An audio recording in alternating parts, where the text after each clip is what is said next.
Hey everybody, Happy New Year from the Asheville Personal Empowerment Center.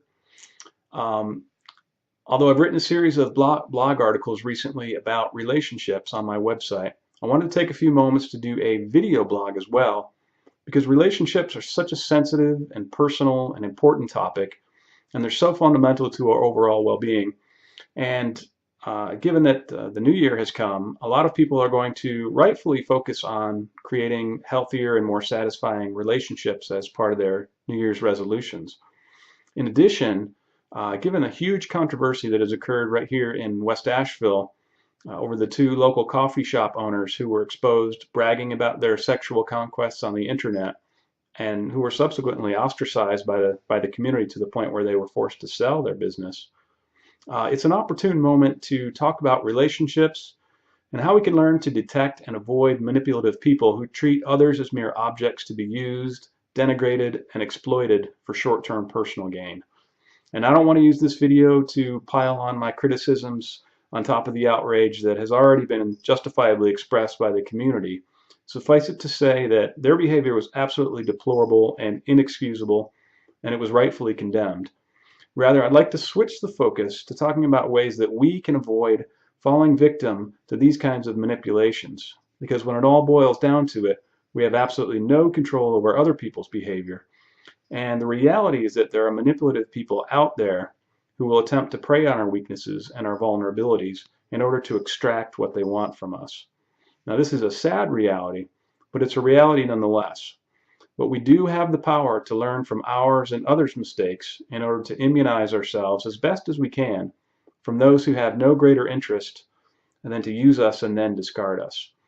And after all, the focus of my business here at the Asheville Personal Empowerment Center is on empowerment. It's to empower people with the knowledge and skills required to really thrive in our lives, especially in our interpersonal relationships, regardless of how others carry themselves.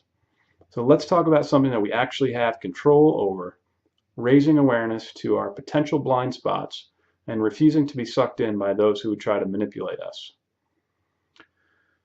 So one of the first things I need to mention is that even though the West Asheville incident involved men exploiting women, and that, actually is often the case, but I do want to broaden the audience here because both men and women can be exploitative and manipulative.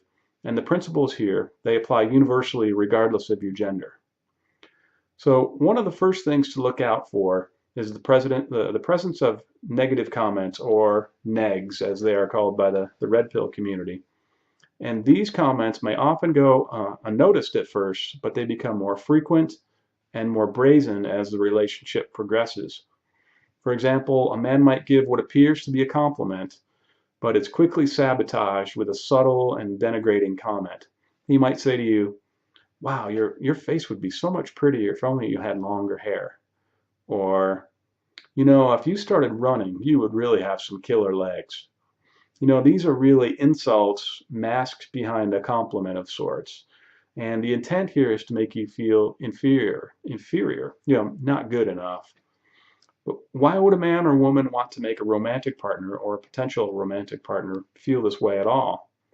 The answer is complex, but it may actually reinforce existing insecurities that a person may already have about themselves, weakening their sense of self and thereby making them more dependent on the critic. Because after all, the goal of any manipulator is to exert power and control over you. Now, comments like this might come off as obviously rude and disrespectful to many people who are simply not going to fall for this. And good for them if they can detect this up front.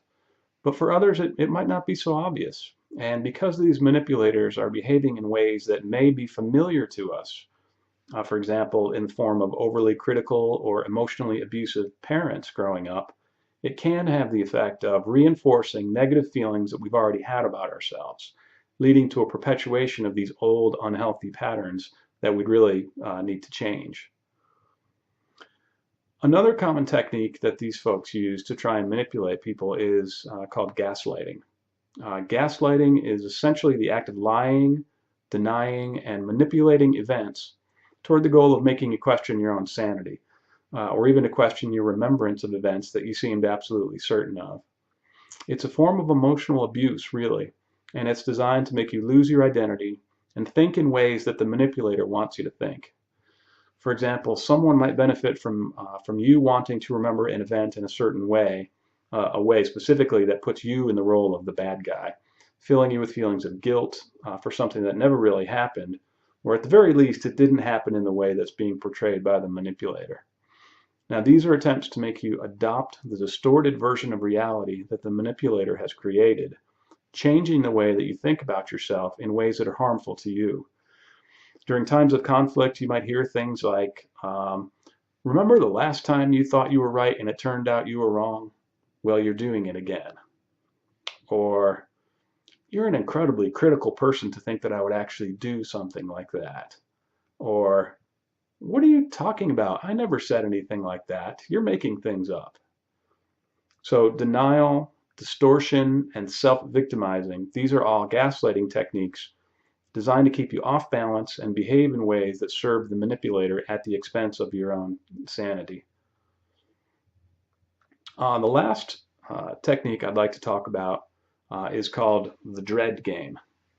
Now, the dread game is basically another way to manipulate people by making them fear that you're going to break up with them. In general, trying to keep you off balance, thereby inducing dread on your part. So why would this be an effective strategy on some people? Because it puts you on the defensive by making you fear that you may lose that person that you actually may genuinely care about. And it makes you more apt to engage in behavior that does not result in the loss of that person. It makes you more dependent, in short. For example, your partner may intentionally flirt with one or more of your friends, but in ways that can be easily denied, and it makes you question your intuition.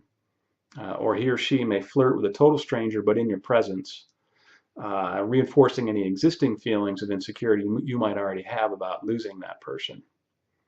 Other ways that to play the dread game include not responding to your texts or your emails or your phone calls, which induces suspicion and doubt and insecurity on your part.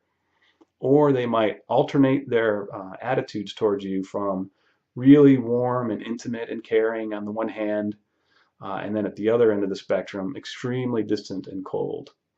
And so the intent here, as with other manipulative behavior, is to keep you off balance, making you feel vulnerable and more dependent on them as they prey on your fear of loss and separation.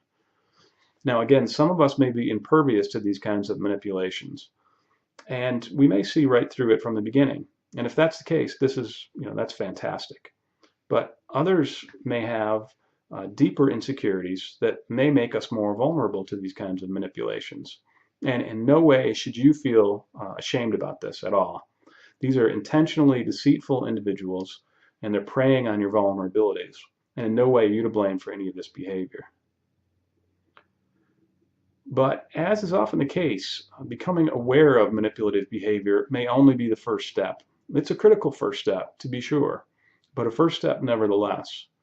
If we really want to get at the roots of why we are susceptible to this abhorrent behavior, it can really be helpful and in often cases absolutely necessary to work with a professional relationship coach or a counselor to talk through these matters, and especially since they may be really rooted in deeper patterns that we've buried or ignored for far too long.